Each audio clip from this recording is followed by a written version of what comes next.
So this is the Objective C capstone presentation. The overview. I listed all the requirements given in the rubric so I can make sure I'm doing them correctly. Game proposal. It's a 2D game. It's blowfish, pufferfish. I'm going to call it puffy fish. You can see that backstory. The rubric requires a backstory. You're a fish. You're trying to get home. It's kind of a cross between Flappy Bird and SpongeBob. I thought a sponge would be reasonable because a sponge could absorb air and then expel it. So anyway, so that's that. So this is the game screen, and basically I'm going to have at the low levels single fish. Higher levels there'll be schools of fish. Higher levels still, there'll be more. They're going this way. The player is trying to go this way. It's a 2D scroller. I'll probably have at least 3 or maybe 3 to 5 screen fills of distance that you have to travel. And there won't be anything to prevent you from going that way except for the schools of fish.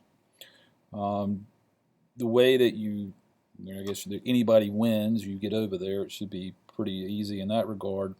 But the speed with which you get over there determines your score, combined with the score for capturing fish.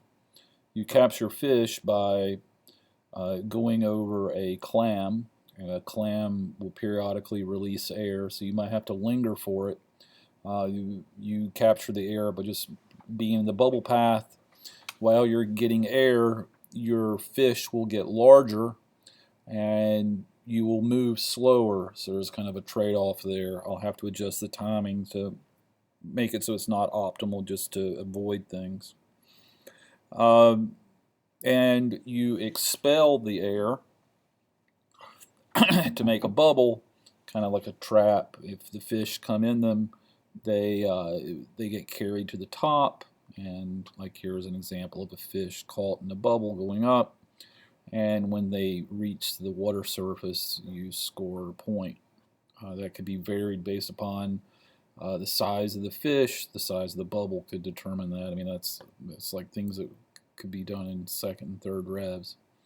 If the fish hit you, they drain air from you that you've accumulated, and if you have no air, they push you back. You can't get rid of them. You can't disengage. They're stuck to you. I'm thinking that might be the way to do it. Might make it a bit of a challenge. All right, so we talked about the game mechanics. There's some more game mechanics. Same kind of stuff. Same kind of thing. Game controls.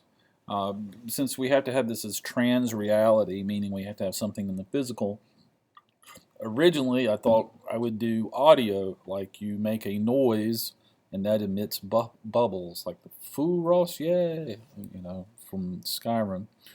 But Furos Do, I guess. But that was not one of the things. They were like, you have to do something other than audio. So shaking was one. So I was like, shaking uses your magnetometer and your tilt sensor. So I will do that. Level adjustments, like I said, as your levels go up, the fish spawn rates different, and the speed. Audio aspects. This is where I was kind of thinking like I would get some sounds, and I was looking at some different YouTube links. And then I was like, oh, well, they have like different requirements. Some of them you had to have, some of them were as trivial, you just had to mention them. But I was like, yeah, I'll just use this time to play with GarageBand, so I didn't do that. Visual effects, same kind of thing. I have an iPad Pro and an iPad Pencil. I just drew my stuff by hand, and I can show you that. And the assets I'll show you at the end. You have to have a start screen, you could have a preferences screen, you have to have achievements, you have to have a won screen, a lost screen, and by the way, these are the numbers that correspond to the requirement in the rubric. So the assets, some of the things I was thinking I was going to have is these various image things. So there's the background that I did in GIMP. The one cool thing about it had a gradient. I tried to use a smear to kind of make the wave caps looked. It wasn't that great, and I have a couple of layers. I can take these layers off in the final one if I don't want it to be a certain way.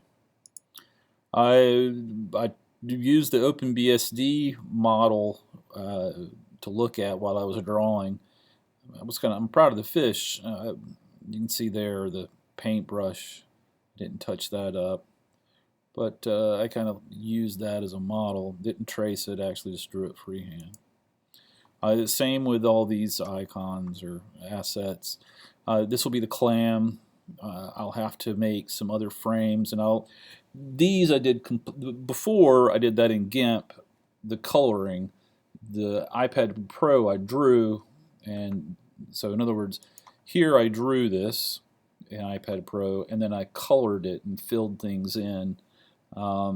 Here I did all of this on the iPad Pro, the bubbles, the fish caught in a fish in the bubble floating up, individual fish for going in a school.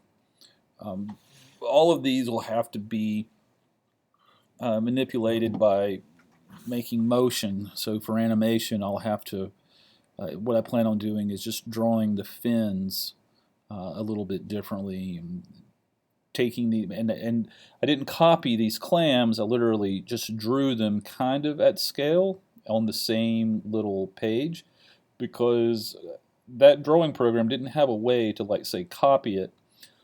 But if I take these, I can size them in GIMP, and then I can say, okay, this is the base. Really, this should be in between. This is the base.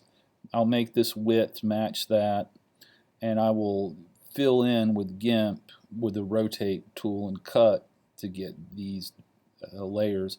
In the video, the guy was talking about his animation only had 8, and he was saying maybe you want to do more. I don't think I'll have to do more than 8.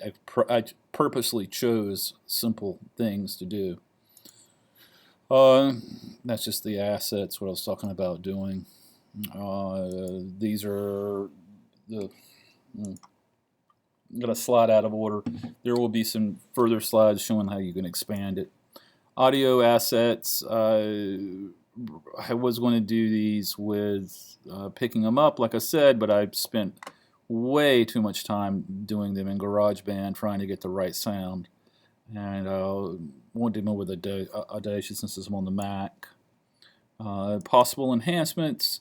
Instead of shaking to release air bubbles, the microphone, like I said, that was one of the things I was talking about.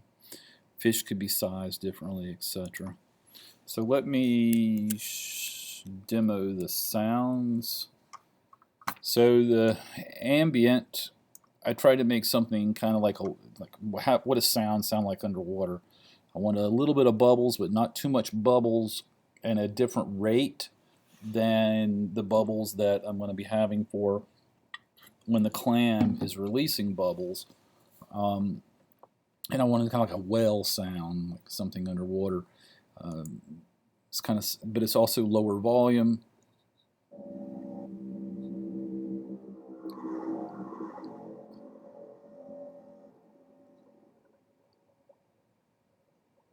Kind of hear a little bit of bubbles. I did the bubbles I did by getting a straw and blowing in some water. So let's see. I have the GarageBand bubbles, but I don't have the bubble bubbles. I do have the bubble pop. It's a single bubble. I made a sucking sound by just using my mouth and dorking with it. That's where you're going to be absorbing bubbles.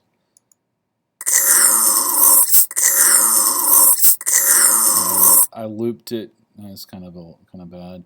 When you get hit by a fish, it will take air from you and give you that oomph sound. Here we go.